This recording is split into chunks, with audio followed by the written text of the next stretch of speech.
ও আচ্ছা, দাজ্জাল কি মানুষ না জিন নাকি?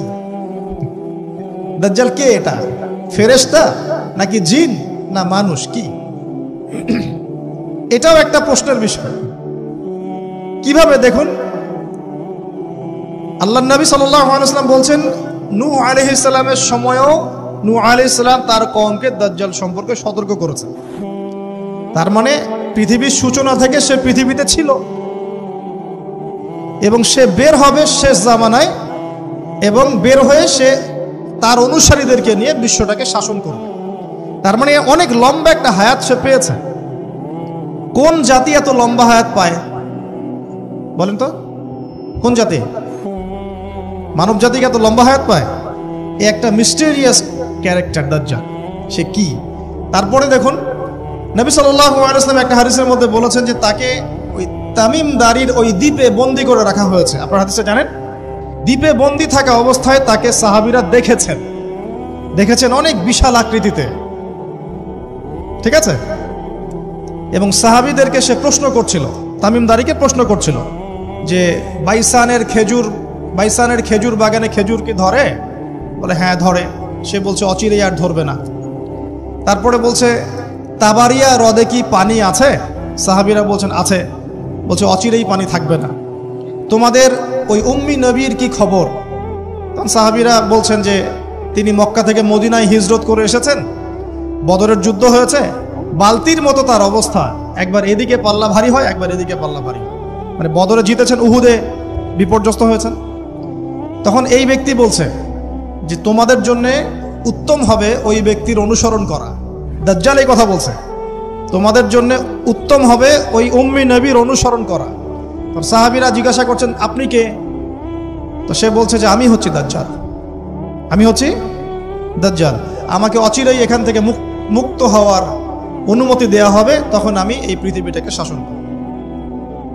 তো এখানে সাহাবীরা দেখে আসছেন, যারা দেখে আসছেন তারা পরে ইসলাম কবুল করেছেন। তখন তারা মুসলিম ছিলেন না, খ্রিস্টান ছিলেন। কথা বুঝতে পারছেন? তাহলে এখানে আমরা তাকে একটা বিশাল দেহি দেখলাম, শিকল দিয়ে বন্দী। আবার নবী সাল্লাল্লাহু আলাইহি ওয়াসাল্লাম একদিন মদিনার মধ্যে উমর রাদিয়াল্লাহু আনহুকে নিয়ে হাঁটছেন, সহিহ মুসলিমে আছে। খবর পাওয়া গেল যে মদিনায় একটা যুবক ছেলে আছে, ইহুদি মায়ের সন্তান একটা যুবক ছেলে, যার চুলগুলা কোকড়ানো, চোখটা একটু ফোলা, যার আলামতগুলা দাজ্জালের সাথে মিলে যাচ্ছে। তখন নবী সাল্লাল্লাহু আলাইহি ওয়াসাল্লাম ওমর ইবনুল খাত্তাবকে নিয়ে ওদের বাসায় গেলেন। দেখলেন খেজুর বাগানে সে বসে আছে। মনোযোগ দিন। এবার নবীজি গিয়ে বললেন যে তুমি কি দেখো? সেই ছেলেটা বলছে আমি আরশ দেখি। আরশ বোঝেন? সিংহাসন। কোথায় তোমার আরশ? সেই ছেলে বলছে পানির উপরে। কোথায়? পানির উপরে। নবীজি বলছেন তুমি তো তাহলে শয়তানকে দেখো। নবীজি বলছেন তুমি কি বিশ্বাস করো যে আমি শেষ নবী? সেই ছেলে বলছে আপনি কি বিশ্বাস করেন যে আমি নবী? কি বুঝতে পারছেন কথা আমার? নবীজি বলছেন তুমি কি বিশ্বাস করো যে আমি শেষ নবী? সেই ছেলে বলছে আপনি কি বিশ্বাস করেন যে আমি নবী? উমর রাদিয়াল্লাহু আনহু তরোয়ালের খাপ খোলা সারা। তিনি বললেন যে ইয়া রাসূলুল্লাহ অনুমতি দেন, এর গর্দানটাকে নামাই দিই, বেয়াদব, আপনার সাথে বেয়াদবি করছে। তখন নবী সাল্লাল্লাহু আলাইহি ওয়াসাল্লাম বললেন দাআহু ইয়া ওমর, তাকে ছেড়ে দাও। যদি সে সত্যিকার অর্থেই দাজ্জাল হয়ে থাকে, তুমি ওমর তাকে হত্যা করতে পারবে না। কেন হত্যা করতে পারবেন না? কারণ দাজ্জালের নিহত হওয়া লেখা আছে ঈসা আলাইহিস সালামের হাতে। কার হাতে? ঈসা আলাইহিস সালাম যখন আসবেন, এই প্যালেস্টাইনের বাবে লুদ নামক জায়গায় দাজ্জালকে মারা হবে। ঠিক আছে কথা? তাহলে ওমর তুমি তাকে হত্যা করতে পারবে না। আর যদি সে দাজ্জাল না হয়ে থাকে, নিরপরাধ মানুষকে হত্যা করে কোনো লাভ নেই। এখানে চান্স নেওয়া হলো 50-50। এক হাদিসে আপনি দেখছেন নবীজি বলছেন নূহ আলাইহিস সালাম তার কওমকে দাজ্জাল সম্পর্কে সতর্ক করেছেন। এক হাদিসে নবীজি বলছেন সে বের হলে 40 দিন বিশ্ব শাসন করবে। প্রথম দিন 1 বছর, দ্বিতীয় দিন 1 মাস, তৃতীয় দিন 1 সপ্তাহ, বাকি দিন আমাদের মতো। আরেক হাদিসে নবীজি বলছেন তামিম দারি দেখে এসেছে তাকে কোথায়? দ্বীপে বন্দী অবস্থায়, সে ছাড়া পাবে অচিরেই। আবার এখানে নবী সাল্লাল্লাহু আলাইহি ওয়াসাল্লাম মদিনাতেই একটা যুবক ছেলেকে দাজ্জাল মনে করে ইনভেস্টিগেট করলেন। আপনার কাছে কি সাবজেক্টটা সহজ মনে হচ্ছে না কঠিন? খুব সহজ কি না কঠিন? চিন্তা করতে হবে কি হবে না? এতই জটিল একটা ক্যারেক্টার। শুধু তাই না, নবীজি আরো বলছেন সে যখন বের হবে, 4টা জায়গার কথা পাওয়া যাচ্ছে হাদিসে, 4টা জায়গা কোত্থেকে বের হবে। এখানে কিন্তু নবীজি মদিনাতে তাকে খুঁজলেন, ইনভেস্টিগেট করলেন। আবার আরেকটা হাদিসে নবীজি বলেছেন সে যখন বের হবে শেষ জামানায়, তখন মক্কায় ঢুকতে পারবে না, মদিনায় ঢুকতে পারবে না। আপনারা হাদিসটা জানেন না? আলেমরা তো জানেন। মক্কাতেও ঢুকতে পারবে না, মদিনাতেও ঢুকতে পারবে না। খোলা তরোয়াল নিয়ে ফেরেশতারা দাঁড়িয়ে থাকবে। আবার সেই নবী মুহাম্মদ সাল্লাল্লাহু আলাইহি ওয়াসাল্লাম মদিনাতে এই ছেলেটাকে দাজ্জাল ভাবছেন, ইনভেস্টিগেট করছেন। তার মানে তারা সতর্ক ছিলেন। এই ছেলের নাম ছিল ইবনে সাইয়্যিদ। কি নাম? ইবনে সাইয়্যিদ, নাম মনে রাখবেন। এও একটা বিস্ময়কর ক্যারেক্টার। আবার সেই নবী সাল্লাল্লাহু আলাইহি ওয়াসাল্লাম বলেছেন শেষ জামানাতে দাজ্জাল বের হবে খোরাসান থেকে। কোন জায়গা? খোরাসান। খোরাসান বলতে কোন জায়গা? এটা মূলত এর হার্ট হচ্ছে আফগানিস্তান, এর পাশে যে বেলুচিস্তান, এই যে উজবেকিস্তান, ইরানের কিছু অংশ, এই পুরো জায়গাটা, শুধু একটা দেশ না, পুরো জায়গাটা এর হার্ট হচ্ছে আফগানিস্তান। খোরাসান থেকে বের হবে। আরেক হাদিসে নবীজি বলছেন সে ইস্পাহান থেকে বের হবে। কোন জায়গা? ইস্পাহান এখন ইরানে। ভৌগোলিক বিষয় যখন তখন চেঞ্জ হয়ে যায়, হয় কি না? আগে কি ইরাক ইরান এরকম পার্ট ছিল? আগে কি এইভাবে এই 52টা দেশের ভাগ ছিল? লেবানন, জর্ডান, সৌদি আরব, ইরাক ইরান এরকম ভাগ ছিল না? এক অঞ্চল ছিল শাম, একটা হেজাজ, একটা নাজদ, এরকম আর কি ভাগ ছিল। তো এটা চেঞ্জ হয়। ওই হাদিসে আসছে ইস্পাহান থেকে একটাতে, আরেকটাতে আসছে ইরাক এবং শাম। শাম বলতে বোঝাচ্ছি এই পুরো প্যালেস্টাইন, লেবানন, জর্ডান, পুরো অঞ্চলটাই শাম। আর ইরাক তো আপনারা জানেন। ইরাক এবং শামের মাঝখানের একটা রাস্তা থেকে বের হবে। 3টা জায়গা। আরেকটা 4 নাম্বার খাল্লা নামে একটা জায়গা থেকে সে বের হবে। আর এই খাল্লা আপনি গুগলে সার্চ দিয়ে পাবেন না। গুগলের সাথেও দাজ্জালের অনুসারীদের একটা সম্পর্ক আছে, আপনার ফেসবুকের সাথেও আছে, প্রযুক্তিগুলোর সাথেও আছে, নিউক্লিয়ার ওয়েপন্সের সাথেও আছে, বর্তমান ব্যাংকিং সিস্টেমের সাথেও আছে, এবং বর্তমান গ্লোবাল পলিটিক্যাল অ্যাফেয়ার্সের সাথেও দাজ্জালের অনুসারীদের সরাসরি সম্পৃক্ততা আছে। আমি বলি নাই দাজ্জালের সম্পৃক্ততা আছে, দাজ্জালের অনুসারীদের সরাসরি সম্পৃক্ততা আছে। এটা বোঝার জন্য আপনাকে সূরা কাহাফ পড়তে হবে। কেন সূরা কাহাফ? কারণ সূরা কাহাফ পড়লে আল্লাহ আপনার ভিতরের চোখ খুলে দিবেন ইনশাআল্লাহ। এখন আপনার ভিতরের চোখ বন্ধ। কেন বন্ধ? বিকজ আপনি প্রত্যেক জুমায় সূরা কাহাফ পড়ছেন না। যখন প্রত্যেক জুমায় সূরা কাহাফ অর্থসহ পড়বেন বা অ্যাটলিস্ট তেলাওয়াত করবেন, দেখবেন ইনশাআল্লাহ আল্লাহ আপনার ভেতরের চোখ খুলে দিবেন। তা দাজ্জাল সাবজেক্টটা কি জটিল মনে হচ্ছে না সহজ মনে হচ্ছে? জটিল। এখন এত জটিলতায় আমরা গেলাম না, আমরা সহজ জায়গায় থাকি। সহজ জায়গাটা হচ্ছে সে বিশ্বটাকে শাসন করবে, এবং ন্যায় বিচারের ভিত্তিতে শাসন করবে কি? উত্তর না, সে সারা বিশ্বে ফিতনার ফাসাদ সৃষ্টি করবে।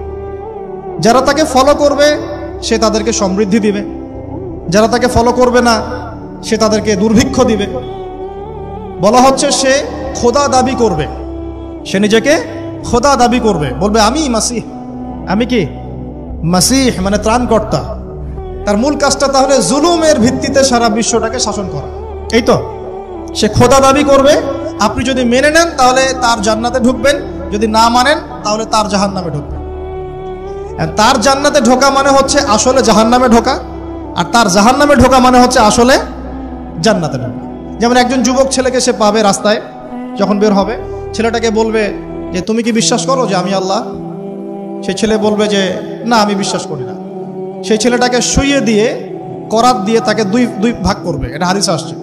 2 ভাগ করে দেহের 2টা অংশ 2 দিকে ছুঁড়ে মারবে, এবং সে শক্তিশালী হবে, অনেক ফিজিক্যালি অনেক শক্তিশালী, অনুসারীদের দিক থেকে অনেক শক্তিশালী। পৃথিবীর সব নিয়ন্ত্রণ তার হাতে, ঠিক আছে? তার কাছে প্রযুক্তি, তার কাছে অনেক কিছু। মানে সবচেয়ে বড় ফিতনা, মানে সবচেয়ে বেশি শক্তিশালী, সবচেয়ে বড় মানে পাওয়ার, মিলিটারি পাওয়ার, সবচেয়ে বড় ইকোনমিক পাওয়ার, সবচেয়ে বড় মিলিটারি অ্যাফেয়ার্স, যা আছে সব। তো এর জন্য একটা যুবক ছেলেকে কেটে 2 পিস করে ফেলা কি এমন বিষয়? এখনই তো কত কি করা হচ্ছে, তাই না? আরে ভাই হচ্ছে তো, আমরা জানি তো। এই যে আমাদের প্যালেস্টাইনের একটা বাবাকে দেখলাম যে ছেলের শুধু হাত আর পা নিয়ে কান্নাকাটি করছে, মাথা নাই, বডি খুঁজে পাওয়া যাচ্ছে না। তো এখনই তো অনেক কিছু করছে ওর অনুসারীরা। তো সে যখন বেরোবে একটা যুবককে 2 পিস করে ফেলা কোনো বিষয়? একদিক এদিকে ছুঁড়ে মারবে আর একদিক ওইদিকে, এরপরে আবার জীবিত করবে তাকে, আবার জীবিত করবে। মানে তাকে আল্লাহ পাক এরকম কিছু ক্ষমতা দিবেন মানুষকে পরীক্ষা করার জন্য। জীবিত করার পরে বলবে আমি তোমাকে মৃত্যু দেওয়ার পর জীবিত দিলাম, এখন কি জীবন দিলাম, এখন কি তুমি বিশ্বাস করো যে আমি আল্লাহ? এই ছেলে এবার বলবে যে এখন আমার পুরো ইয়াকিন হয়ে গেছে যে তুই দাজ্জাল। কারণ আমি এই হাদিসটা জানতাম যে এক ছেলেকে সেভাবে কেটে টুকরা টুকরা করে আবার জীবিত করে বলবে যে আমি আল্লাহ, তুই কি বিশ্বাস করিস? তবে আমি জানতাম না যে সেই যুবক ছেলে আমি। তো বলা হচ্ছে এই যুবক ছেলে অনেক বড় শাহাদাতের মর্যাদা পাবে ইনশাআল্লাহ। তার মানে বোঝাতে যাচ্ছে সে এত শক্তিশালী হবে যে সে যা ইচ্ছা তাই করতে পারবে, যা ইচ্ছা তাই। এখন কি আপনারা দেখছেন না যে গাজাতে যা ইচ্ছা তাই করা হচ্ছে? যা ইচ্ছা তাই। ইচ্ছা হলো আপনার ঘরটা ভেঙে দিলাম, ইচ্ছা হলো আপনার মেয়েকে তুলে নিয়ে আসলাম, ইচ্ছা হলো আপনার ছেলেটাকে নিয়ে কারাগারে রেখে দিলাম, ইচ্ছা হলো রিমান্ডে নিয়ে নিলাম, ইচ্ছা হলো আপনার জমিটা দখল করে ফেললাম, ইচ্ছা হলো আকাশ থেকে একটা বোম ফেলে আপনার বাচ্চাকে হত্যা করে ফেললাম। যা ইচ্ছা তাই, যা ইচ্ছা তাই, কেউ কিছু বলার নাই। সবাই মিলে আমরা হয়তো এরকম ওয়াজ মাহফিলে 2-4টা কথা বলে রাগ ঝাড়তে পারি, আপনি একটু সাহস দেখালে মিছিল করতে পারেন, সেমিনার সিম্পোজিয়াম করতে পারেন, আরও বড় শক্তি থাকলে রাষ্ট্রীয় পর্যায়ে পর্যন্ত চাপ প্রয়োগ করতে পারেন, আরও যদি ইমানদার রাষ্ট্র হয় সে জাতিসংঘে গিয়ে একটা প্রতিবাদ করতে পারে। এই তো, এতটুকুই তো। সবগুলো মুসলিম রাষ্ট্র মিলে একসাথে হয়ে কি ওর বিরুদ্ধে যুদ্ধ করতে পারছে? সবগুলো মুসলিম রাষ্ট্র দরকার নাই, অ্যাটলিস্ট 2টা 4টা 5টা 10টা মুসলিম রাষ্ট্র কি একত্রিত হয়ে ওর বিরুদ্ধে যুদ্ধ করতে পারছে? তাহলে যা ইচ্ছা তাই সে করছে না।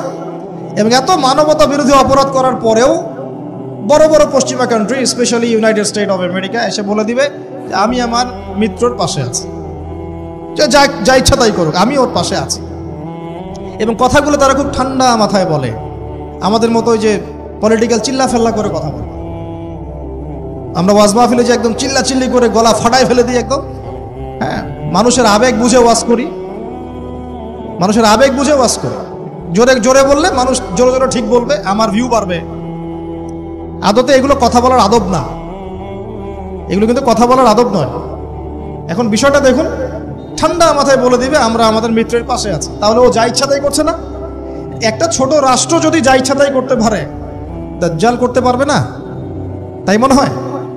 এখন সে এভাবে বিশ্বটাকে শাসন করবে। আপনি যদি মেনে নেন তাহলে আপনি সমৃদ্ধি পাবেন, না মানলে আপনাকে দুর্ভিক্ষ দিয়ে দিবে। একটা কওমের পাশ দিয়ে যাবে, বলবে তোমরা কি বিশ্বাস করো যে আমি আল্লাহ? বলবে হ্যাঁ বিশ্বাস করি। ব্যাস, এদেরকে সমৃদ্ধি, সোনা দানা হীরা জহরত যত খাজানা খনি আছে দিয়ে দিবে। একটা কওমের পাশ দিয়ে যাবে, বিশ্বাস করো আমি আল্লাহ, সে বলবে না আমরা বিশ্বাস করি না, তার ইমানদার। ওদের উপর বৃষ্টি বন্ধ হয়ে যাবে, দুর্ভিক্ষ। এখন দুর্ভিক্ষ, বৃষ্টি বন্ধ হওয়া ইত্যাদির অনেক ব্যাখ্যাও আছে। মূল কথাটা আসেন, সে যদি বিশ্বটাকে শাসন করতে চায় তার অনুসারীর দরকার আছে কি নাই? আছে না নাই? আচ্ছা, এবার একটু ভালো করে বোঝেন। মনে করেন আপনার নাম হচ্ছে আমাদের আব্দুল্লাহ ভাই, মনে করেন, বা আব্দুর রহমান, ঠিক আছে? আব্দুর রহমান ভাই আমাদের মনে করেন যে বিশ্বটাকে শাসন করতে চায়। তাহলে ভাই আপনি বলেন তো, এই বিশ্বের অর্থনীতি আপনার নিয়ন্ত্রণ করতে হবে কি না? হবে না? হবে না? না নিয়ন্ত্রণ করে কি আপনি বিশ্ব শাসন করতে পারবেন? আচ্ছা, আপনাকে বিশ্বের এই পুরো গ্লোবাল অ্যাফেয়ার্স, পলিটিক্যাল অ্যাফেয়ার্সগুলো নিয়ন্ত্রণ করতে হবে কি না? হবে কি হবে না? আচ্ছা, আপনাকে বিশ্বের মিডিয়াগুলো নিয়ন্ত্রণে রাখতে হবে কি না? হবে কি না? আপনাকে বিশ্বের বড় বড় অস্ত্রশস্ত্রগুলো নিজের করে মজুত করতে হবে কি না? বিশ্বের সবচেয়ে দামি বিষয়গুলো যেমন অয়েল, গোল্ড, সিলভার, পেট্রোডলার, এগুলো আপনার নিয়ন্ত্রণে থাকতে হবে কি না? থাকতে হবে। আচ্ছা, বিশ্বের অর্থনীতি থেকে শুরু করে, রাজনীতি থেকে শুরু করে, সমরনীতি থেকে শুরু করে, মিডিয়া, প্রযুক্তি, এগুলো আপনার নখদর্পণে থাকতে হবে কিনা?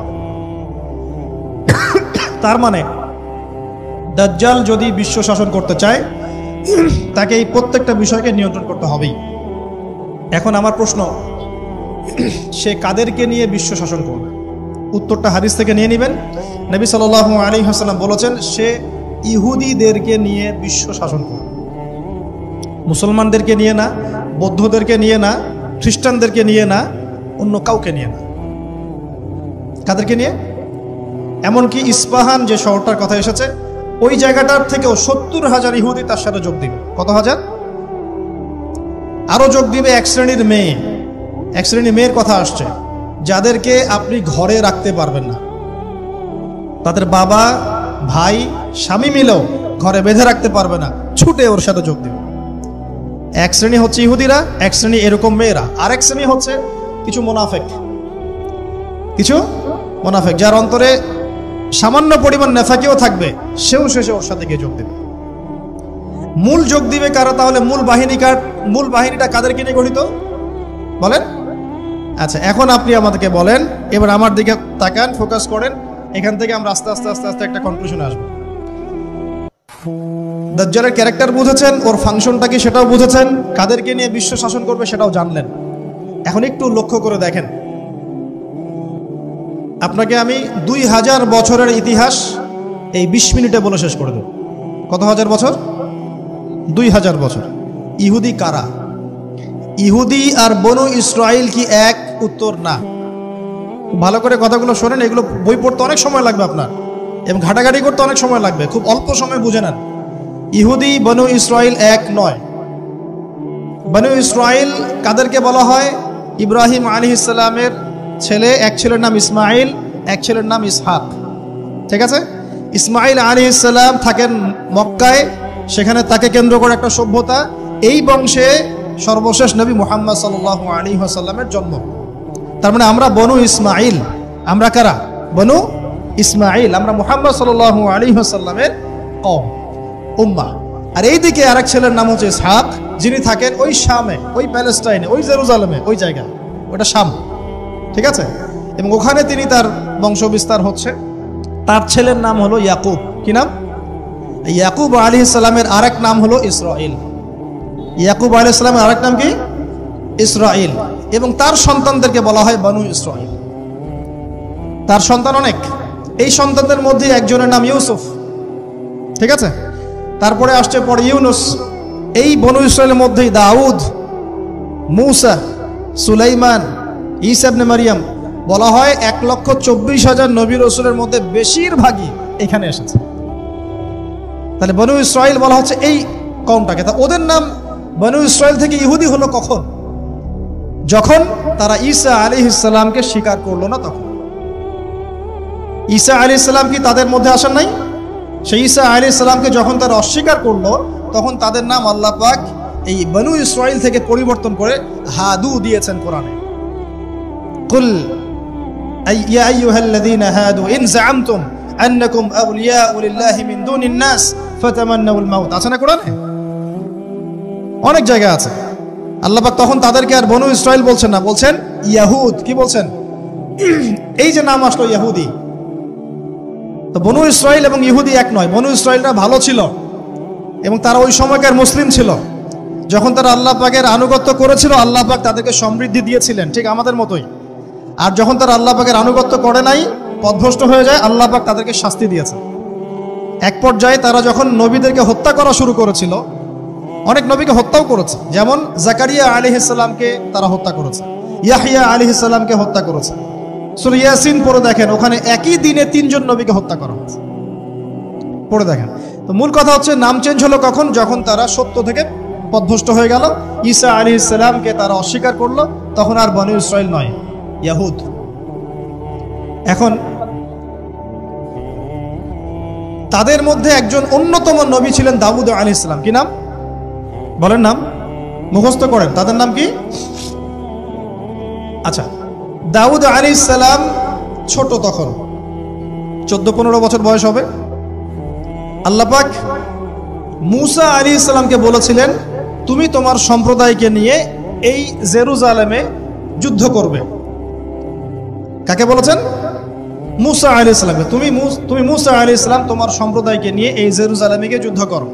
ওখানে আমালেকা নামে একটা সম্প্রদায় আছে, এরা খুবই শক্তিশালী, তবে তোমরা যদি ইমানদার হও তোমরা এর উপর বিজয় লাভ করবে।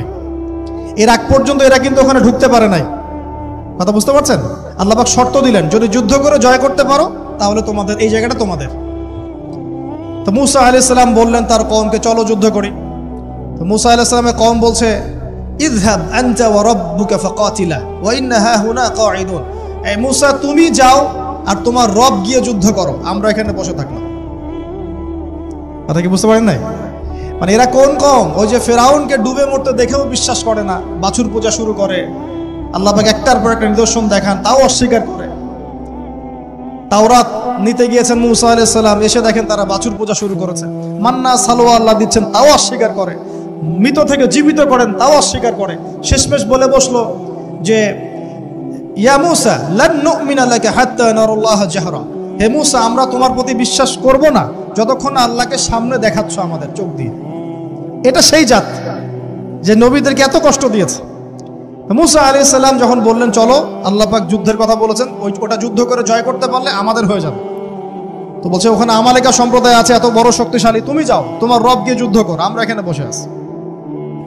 আর আমাদের নবী মুহাম্মদ সাল্লাল্লাহু আলাইহি ওয়াসাল্লাম যখন বদরের মাঠে 313 জনকে নিয়ে পরামর্শ করছেন কি করব, যুদ্ধ করব কি না, তখন আমাদের মুসলিম সেনা বাহিনীর মধ্যে যে সাহাবীরা ছিলেন, সাদ বিন মুয়াজ রাদিয়াল্লাহু আনহু, তিনি বলছিলেন, ইয়া রাসূলুল্লাহ সাল্লাল্লাহু আলাইহি ওয়াসাল্লাম, আপনি আমাদেরকে নিয়ে বদরের মাঠ কেন, যদি উত্তাল সাগরেও ঝাঁপ দিতে চান আমরা সেখানেও ঝাঁপ দিব। কত পার্থক্য, তাই না? তিনি বলছিলেন যে আমরা সেই কথা আপনাকে বলবো না যেই কথা মুসার কওম মুসাকে বলেছে। আপনি যদি আদেশ করেন আমরা উত্তাল সাগরেও ঝাঁপ দিতে পারি। এমনি এমনি তো বদরের যুদ্ধ আসে নাই, বিজয় আসে নাই, এইসব ইমানের কারণে এসেছে। এখনো কি এই মাজলুম ভাইরা উত্তাল সাগরে ঝাঁপ দেয় নাই? তারা তাই করছে। ওইদিকে আসছি আমি পরে, এই জায়গাটা একটু বোঝেন। তো যুদ্ধ তারা করলো না, যুদ্ধ করলো না। আল্লাহ পাক শাস্তি দিলেন। কি শাস্তি? 40 বছর আল্লাহ পাক ওদেরকে একটা জায়গায় ঘুরপাক খাওয়ানো শুরু করলেন। সকালে উঠে একটা পাহাড়কে কেন্দ্র করে ঘুরতো, সন্ধ্যায় এসে আবার সেই জায়গায় থেমে যেত। এটাকে বলা হয় তিহ উপত্যকার 40 বছরের শাস্তি। সূরা বাকারার মধ্যে দলিল আছে। এবার মুসা আলাইহিস সালামের জীবনটা শেষ, উনার হায়াত শেষ, উনি চলে গেলেন আল্লাহর কাছে। পরবর্তীতে নবী হলেন ইউশা বিন নুন। কি নাম? ইউশা বিন নুন। মনে রাখার চেষ্টা করেন, ভুলে যান না আবার। ইউশা বিন নুন একজন নবী। এবার ইউশা বিন নুনের সময় ওই বনু ইসরাইলি বলছে যে আমরা যুদ্ধ করতে চাই, ওই জায়গা আমরা দখল করতে চাই। আমিন। এখন আসেন, কোন জায়গা ভাই? কোন জায়গা যুদ্ধ করতে চায়? আচ্ছা, জেরুজালেম নিয়ে এত কথা কেন জানেন? কারণ এই জায়গাটা শেষ জামানার সবচেয়ে ইম্পর্টেন্ট জায়গা। শেষ জামানার সবচেয়ে ইম্পর্টেন্ট জায়গা 3টা, মুখস্থ করেন। কয়টা? 1 হচ্ছে জেরুজালেম, 2 হচ্ছে মক্কা মদিনা, জানেন, আর 3 নাম্বার হচ্ছে কনস্ট্যান্টিনোপল। কনস্ট্যান্টিনোপল মানে কুস্তান্তনিয়া। কোথায় এটা? তুরস্কে। আরেকটা জায়গা আছে, এটাও অনেক বেশি ইম্পর্টেন্ট, সেটা হলো খোরাসান। সেটা কি? খোরাসান। এই 4টা জায়গার কথা মাথায় রাখবেন। পুরো বিশ্বের এই প্রেক্ষাপট এই 4টা জায়গাকে কেন্দ্র করে ঘুরতে থাকবে, এবং এর সেন্টার হার্ট হচ্ছে জেরুজালেম। কারণ কিয়ামত ততদিন পর্যন্ত হবে না যতদিন এই জেরুজালেম মুসলিমদের দখলে না আসছে, এবং এই জেরুজালেম থেকে ইমামুল মাহদি ঈসা ইবনে মারইয়াম বিশ্ব শাসন না করছেন, ততদিন পর্যন্ত এই পৃথিবীতে কিয়ামত হবে না ইনশাআল্লাহ। বুঝতে পারছেন কথা? আচ্ছা, তো ইউশা বিন নুন এখন বলছেন যে আচ্ছা তোমরা তো আবার যুদ্ধ করতে যাচ্ছ, মুসা আলাইহিস সালামের সময় তো যুদ্ধ করতে বলা হয়েছিল, করো নাই। এখন যদি আবার যুদ্ধের কথা বলা হয়, যদি তোমরা আবার পালায় যাও, তখন তারা বলছে ওয়ামা লানা আল্লা নুকাতিলা ফি সাবিলিল্লাহ, কেন আমরা আল্লাহর রাস্তায় যুদ্ধ করব না? ওয়াকাদ উখরিজনা মিন দিয়ারিনা, আমাদেরকে আমাদের বাড়িঘর থেকে বের করে দেওয়া হয়েছে, ওয়া আবনাইনা, আমাদের সন্তান থেকে বিচ্ছেদ করানো হয়েছে, কেন যুদ্ধ করব না? অবশ্যই যুদ্ধ করব। তো বলছি ঠিক আছে, তাহলে আমি আল্লাহর কাছে দোয়া করলাম। করেন। আল্লাহর কাছে দোয়া করা হলো, আল্লাহ পাক বললেন যা জিহাদ ফরজ করলাম, নাও যুদ্ধ করো। ওখানে কোন সম্প্রদায় আছে? আমালেকা, অনেক শক্তিশালী, অনেক বিশাল দেহে। এখন যুদ্ধের আয়াত ফরজ হওয়ার পরে এখন বনু ইসরাইল বলছে আচ্ছা আমাদেরকে একটা নেতা নিযুক্ত করে দিন, তাহলে সেনাপতি নিযুক্ত করুন। সেনাপতি লাগে কি লাগে না? লাগে না? আচ্ছা, আমরা শিখতেছি স্মার্টফোন, টিকটক, বিশ্বাস। ঢাকা শহরে এই 15 থেকে 20 বছরের ছেলেপেলের যা অবস্থা দেখলে আমাদের চোখ দিয়ে পানি বের হয়। আবার শুকরিয়া আদায় করি, আলহামদুলিল্লাহ ওই যুগে আমরা, এই যুগটা আমরা এইভাবে নষ্ট করি না, আলহামদুলিল্লাহ। কি একটা অবস্থা! এদের অর্ধেকের সাইকোলজি নষ্ট করে দিয়েছে বিভিন্ন মুভিজ, সিনেমা। এখনকার অনেক মুভিজে দেখায় যে সে গ্যাংস্টার হচ্ছে, গ্যাংস্টার হওয়াটা একটা প্যাশন। ওইটা দেখে দেখে সে নিজেও গ্যাংস্টার হওয়ার চেষ্টা করে। আমি হলফ করে বলতে পারি, আমার কথা আপনারা মন খারাপ করেন না, এটা আমার কনফিডেন্স থেকে বলছি, এখন যদি আরেকটা মুক্তিযুদ্ধ হয়, এই জেনারেশন অস্ত্র হাতে নিতে পারবে না। ওই অস্ত্র হাতে নিবে ওই যাদের বয়স 40, ওই 50, এরাই। আমাদের এই যে কিশোর গ্যাং, টিকটক জেনারেশন আর যুবক সমাজকে আপনি খুঁজেই পাবেন। আল্লাহ পাক আমাদেরকে হেফাজত করুন।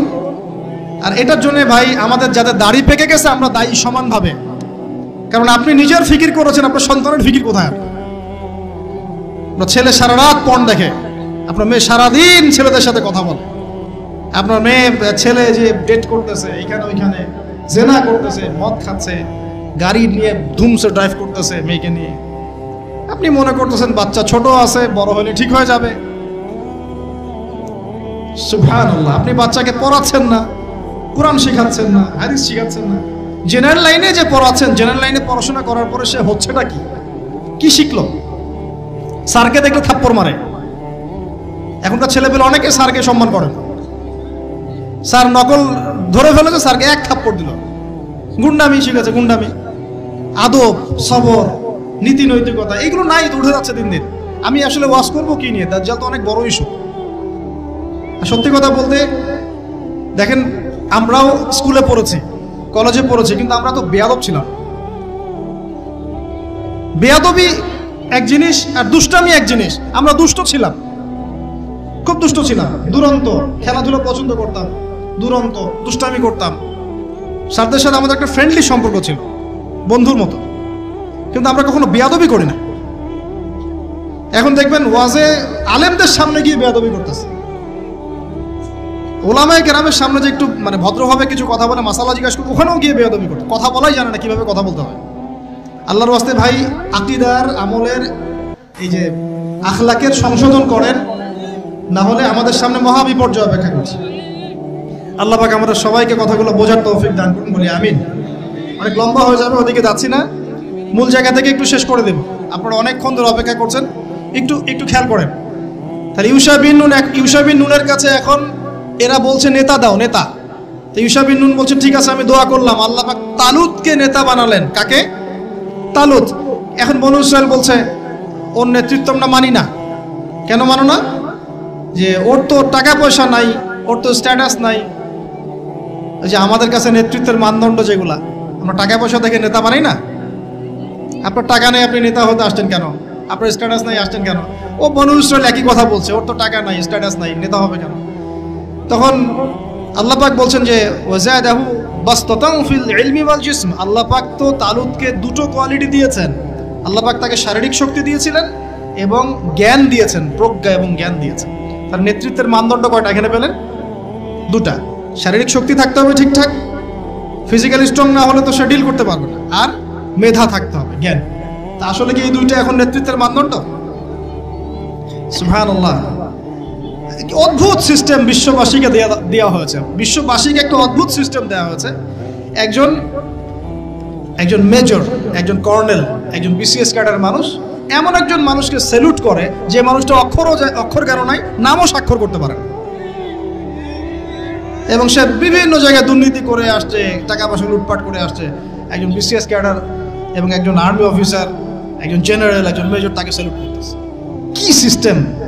অথচ তার চাইতে এই ব্যক্তি নেতৃত্ব পাওয়ার অনেক বেশি যোগ্য।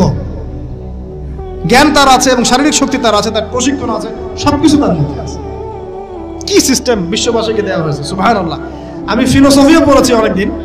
অ্যারিস্টটল এবং প্লেটোদের যুগে এটাকে বলা হতো দি কমিউনিটি অফ ফুলস। একটা পড়ে দেখবেন, স্যার সলিমুল্লাহর লেখা অনেকগুলো বই আছে, এর মধ্যে পড়ে দেখেন। মানে অজ্ঞতার একটা যুগ, অজ্ঞতার শাসন, অজ্ঞতার কমিউনিটি। বাদ দেন, এখানে ইউশা বিন নুন নেতৃত্ব দিলেন কাকে? তালুতকে। ওরা বললো মানি না। তো আল্লাহ পাক মনোনয়ন করেছেন, এখন না মানলে তোমরা আযাব ভোগ করবা। তারপরে তারা মেনে নিল, এবার যুদ্ধে যাচ্ছে। ওই জেরুজালেম মুক্ত করতে যাচ্ছে। যে জেরুজালেম এখন তারা মুক্ত করতে চাচ্ছে, ওই জেরুজালেম তালুতের বাহিনী মুক্ত করতে যাচ্ছে। বলেন তো তালুত এবং বনু ইসরাইল তখন ভালো না খারাপ? ভালো না খারাপ? তারা কি মুসলিম না মুসলিম? তারা তখন মুসলিম না মুসলিম? মুসলিম। তারা তখন ইউশা বিন নুনের উম্মত, তার আগে ছিল মুসা আলাইহিস সালামের উম্মত। এবার তালুত বললেন যে আল্লাহ পাক তোমাদেরকে পরীক্ষা করবেন, সামনে নদী আছে, এই নদীর পানি পান করতে পারবে না, যদি পান করো তাহলে তোমাদের নাম কাটা, তোমরা আর যুদ্ধে অংশগ্রহণ করতে পারবে না। ফামান শারিবা ফালাইসা মিন্নি, যে ব্যক্তি এখান থেকে পানি পান করবে সে আমার অন্তর্ভুক্ত না। ওয়ামান লাম ইয়াতআমহু ফাইন্নাহু মিন্নি, যে ব্যক্তি এখান থেকে পানি পান করবে না সে আমার সাথে যুদ্ধে যেতে পারবে। ইল্লা বিগুরফাতিন বিয়াদি, মানে এক অঞ্জলি পানি শুধু পানি পান করতে পারবে, এক অঞ্জলি পানি, এতটুকু, বেশি না। ফাশারিবু ইল্লা কলিলাম মিনহুম, আল্লাহ পাক বলেন ওদের বেশিরভাগই পানি পান করলো, অল্প কিছু বাদ দিয়ে। অল্প কিছু সংখ্যা তাফসীরে এসেছে 313 জন বাদ দিয়ে, 313 জন বাদ দিয়ে, 313 যে বদরে, এখানেও। তো এবার এই 313 জনকে নিয়ে তালুত এগিয়ে গেল, গিয়ে দেখলো বিশাল বাহিনী, বাপরে বাপ, একদম আমালেকা সম্প্রদায়ের। সেখানে নেতৃত্ব দিচ্ছে ওদের সেনাপতি, তার নাম জালুত। কি নাম? জালুত। এবং এই জালুতের বাহিনী দেখে মুসলিম বাহিনী বলছে যে লা তাকাতা লানা বিজালুতি ওয়া জুনুদি, এই জালুতের বাহিনীর সাথে পেরে ওঠার ক্ষমতা তো আমাদের এখন হবে না। কিন্তু যারা ভেবেছিল যে আল্লাহর সাথে সাক্ষাৎ করতে হবে, যাদের ঈমান দৃঢ় ছিল, তারা বলেছিল কাম মিন ফিআতিন কলিলাতিন গালাবাত ফিআতান কাসীরাতান বিইذনিল্লাহ, তোমরা ভয় পেও না, আল্লাহর হুকুমে বহু ছোট ছোট দল বড় বড় দলের উপর বিজয় লাভ করেছে। এটা তারা বলে একটা দোয়া করলো, এই দোয়াটাও শিখে নেবেন। তারা একটা দোয়া করলো, তারা বলল রব্বানা আফরিগ আলাইনা সাবরান ওয়া সাব্বিত আকদামানা ওয়ানসুরনা আলাল কওমিল কাফিরিন। আর আল্লাহ পাক বলেন ফাহাজামু বিইذনিল্লাহ, আল্লাহ পাকের হুকুমে তারা এই মাত্র 313 জন নিয়েই জালুতের বিশাল বাহিনীকে পরাজিত করে। বুঝতে পারছেন?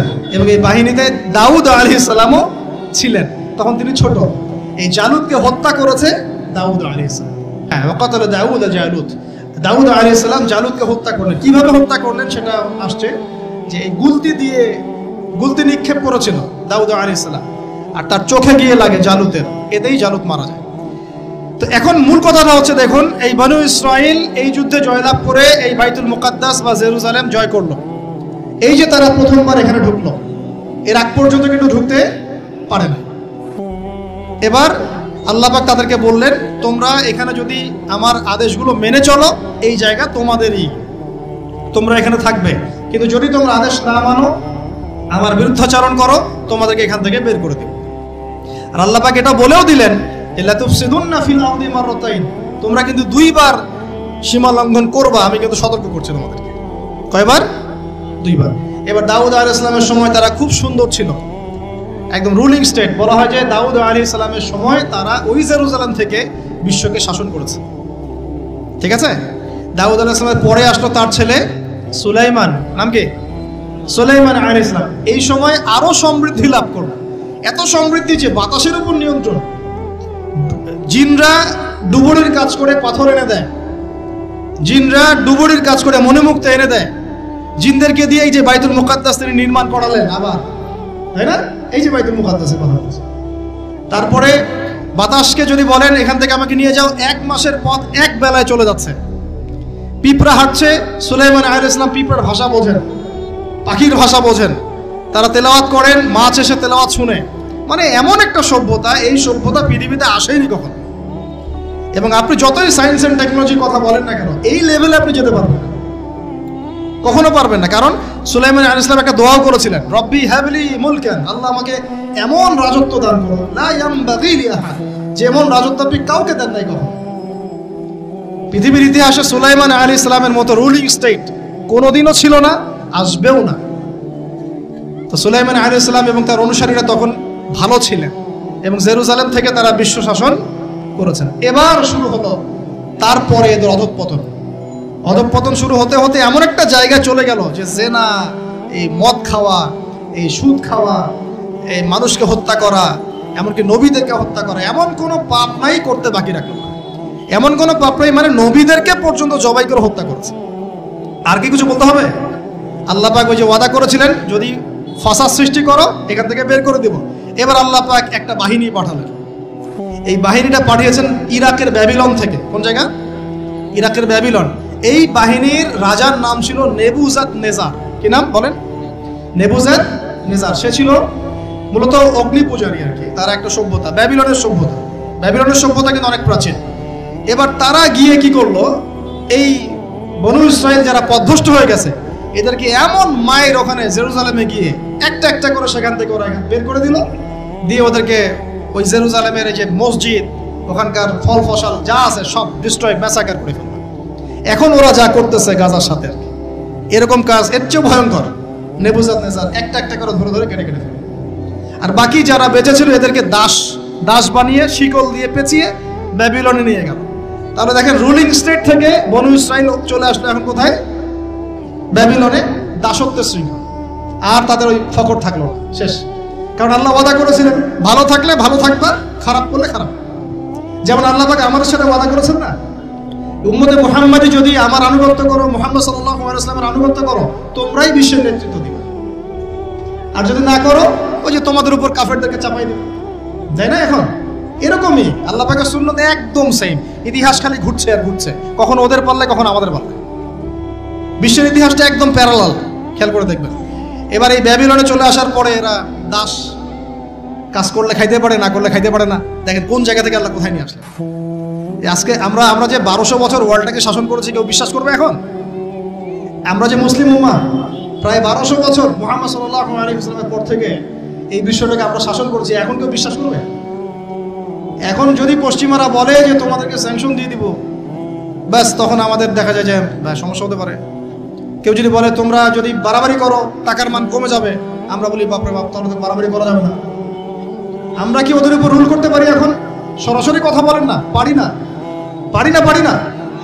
কিন্তু একসময় পারতাম। মানে ওরা জিজিয়া দিয়ে আমাদের দেশে থাকতো, জিজিয়া কর, ট্যাক্স দিয়ে আমাদের দেশে থাকতো। মুসলিম উম্মার যখন একটা ইউনাইটেড গ্লোবাল খিলাফা ছিল তখনকার কথা বলছে।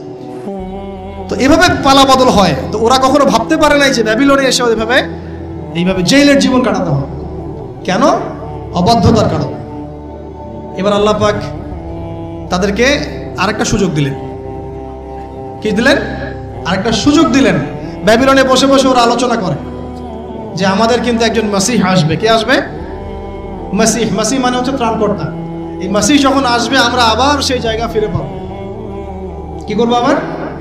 কোন জায়গা বলেন? কোন জায়গা? জেরুজালেম আবার ফিরে পাবো। বুঝতে পারতেছেন কি ভাই? আলোচনা একটু কঠিন আমি জানি, বুঝতে পারতেছেন কি? আচ্ছা, আমরা আবার জেরুজালেম ফিরে পাবো। তো ওরা এখন এগুলো আলোচনা করে যে আমাদের তাওরাতে লেখা আছে, আমাদের তালমুদে লেখা আছে, শেষে আমাদের একজন মাসিহ আসবে। ওই মাসিহ আসলে আবার ওই জায়গা আমরা ফিরে পাবো। তোমরা টেনশন করো না, হতাশ হয় না। আমরা যেমন বলি না যে এখন দুরবস্থা চলছে, তাতে কি আমাদের মাহদি আসবেন, ঈসা ইবনে মারইয়াম আসবেন, আবার আমরা খিলাফা ফিরে পাবো, বলি কি না? হাদিসে তো আছেও। তো ওরাও এরকম চর্চা করে। তো করতে করতে আল্লাহ পাক তাদের দিকে মুখ ফিরিয়ে তাকালেন, দয়া করলেন। দয়া করে আল্লাহ পাক মাসিহকে পাঠালেন। সেই মাসিহের নাম কি? ঈসা আলাইহিস সালাম। কিন্তু এই হতভাগা জাত ঈসা আলাইহিস সালাম যে তাদের মাসিহ, এটা তারা বিশ্বাসই করলো না, বরং তাকে জারদ সন্তান বলে গালি পর্যন্ত দিল। জানেন না, মারিয়াম আলাইহিস সালামকে বললো যে কোত্থেকে সন্তান নিয়ে আসছো? মনে আছে আপনাদের? নিজেদের মাসিহকে তারা চিনতে পারলো। ঠিক আমাদের উম্মতে মুহাম্মাদির মধ্যে এমন অনেক মুনাফিক থাকবে যারা ইমাম মাহাদিকে চিনতে পারবে না। দেখিয়েন, ওই সময় যখন মাহাদির বাহিনী বের হবে বলবে সন্ত্রাসী বের হয়েছে। ইমামুল মাহাদি মানুষের মুখের ভাষায় কথা বলবেন না, অস্ত্রের ভাষায় কথা বলবেন। জি, হাদিসে স্পষ্ট আছে, লা তুকাতিলুনাল ইয়াহুদ, তোমরা অবশ্যই ইহুদদের সাথে যুদ্ধ করো। মুখ দিয়ে যুদ্ধ হয়। ওয়ালা তাকতুলুন্নাহুম, অবশ্যই ওদেরকে তোমরা হত্যা করো। এমনকি যদি গাছের পিছনেও, পাথরের পিছনেও কেউ লুকায়, পাথর গাছ কথা বলবে। হাত্তা ইয়াকুলুস শাজার, গাছ কথা বলবে গারগাত বাদ দিয়ে। ইয়া মুসলিম, হে মুসলিম, ইন্না ওয়ারাইল ইয়াহুদ তাআল ফাকতুলহু, আমার পিছনে ও লুকিয়ে আছে, আসো হত্যা করো। তো বাই দ্য ওয়ে, এখন আল্লাহ পাক রহম করলেন, মাসিহ পাঠালেন, চিনতে পারলো না, বিশ্বাস করলো না, তাকে জারদ সন্তান বলে গালি দিল। শুধু তাই না, ঈসা আলাইহিস সালামকে তারা হত্যার চেষ্টা পর্যন্ত করে না। হত্যার চেষ্টা তারা সূরা মাইদা নিসা পড়ে দেখেন, তারা বলে, ফখর করে বলে ইহুদিরা, ইন্না কাতালনাল মাসিহ ইবনে মারইয়াম, আমরা ঈসা আলাইহিস সালামকে হত্যা করেছি। রাসূলুল্লাহ যে আল্লাহর রাসূল ছিল, আল্লাহ বলছেন ওয়ামা কাতালুহু তারা তাকে হত্যা করতে পারে না। ওয়া মা সালাবুহু, তারা তাকে ক্রুশবিদ্ধ করতে পারে নাই। বাল রাফাআহু আল্লাহু ইলাইহি, বরং আল্লাহ পাক তাকে তার কাছে উঠিয়ে নিয়েছে।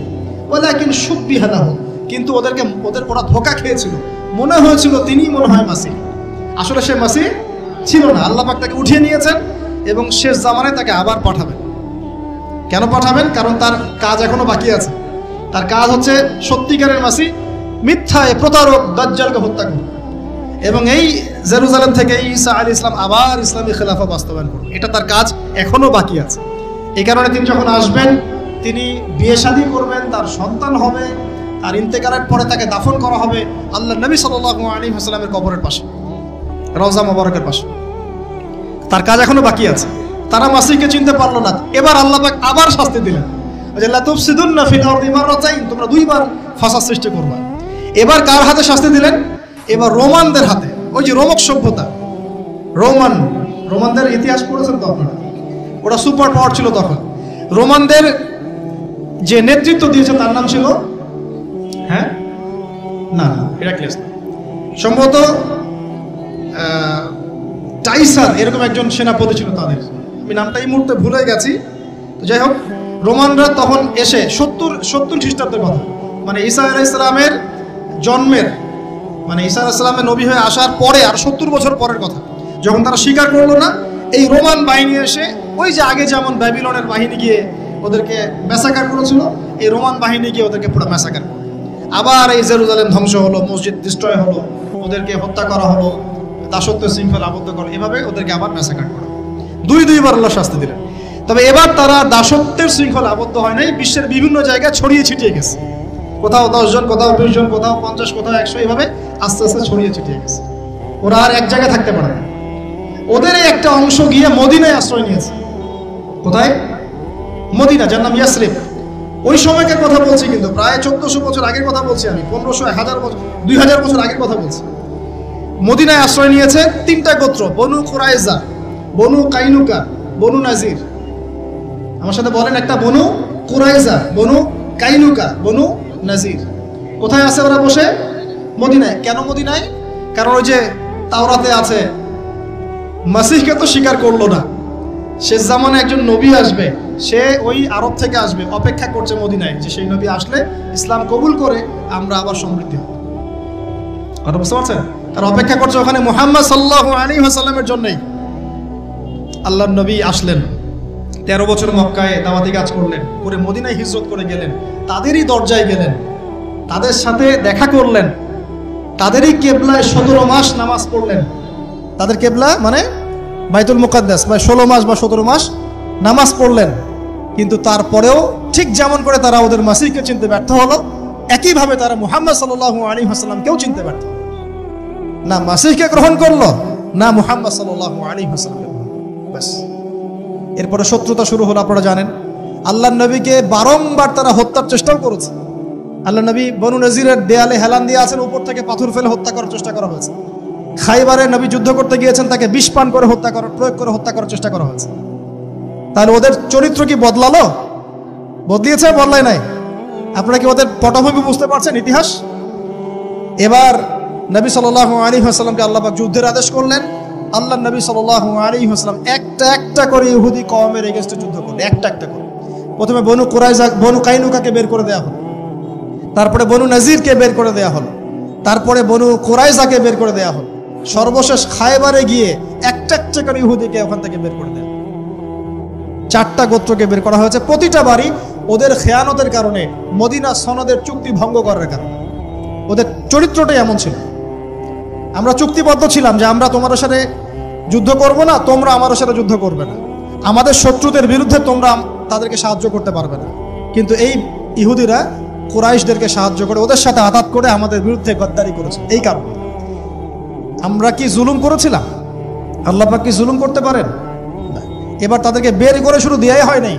আমাদের নবী সাল্লাল্লাহু আলাইহি ওয়াসাল্লাম ইন্তেকালের কয়েকদিন আগে বলে গিয়েছিলেন, ইন্তেকালের কয়েকদিন আগে, যে আমার ইন্তেকালের পরে এই জাজিরাতুল আরব থেকে তোমরা ইহুদিদেরকে বের করে দিও। কে বলে গেছেন? আর সেই কওমের সাথে এখনকার মধ্যপ্রাচ্যের যে আরব কান্ট্রিগুলো আছে, এরা উপরে না, ভিতরে ভিতরে হাত পেতে আঘাত করে বসে আছে। সুবহান, লজ্জা আমাদের, লজ্জা, ধিক্কার আমাদের। ওদের ওদের প্রত্যক্ষ পরোক্ষ মদদে এই রাষ্ট্রটা টিকে আছে। চতুর্দিক থেকে 8-10টা মুসলিম কান্ট্রি মিলে যদি একত্রিত হয়, ওখানে থাকতে পারতো? তাই মনে হয়? মসনদের জন্যে, দুনিয়ার স্বার্থে, অর্থের স্বার্থে আমরা এই কাজগুলো করেছি, করে যাচ্ছি, এখনো করে যাচ্ছি। আতাতের হিস্ট্রি বলতে গেলে সারা রাত যাবে, আপনাদের ধৈর্য ধরতে পারবেন না। এই 1917-18 সালের দিকেও এই নাজদিরা, 1917-18 সালের দিকেও নাজদিরা এই ব্রিটেনের সাথে আতাত করে তুর্কিতে নিয়োজিত যে ইয়ারা ছিল, শাসকরা ছিল, তাদের বিরুদ্ধে বিদ্রোহ করে আরব রাষ্ট্র কায়েম করেছে।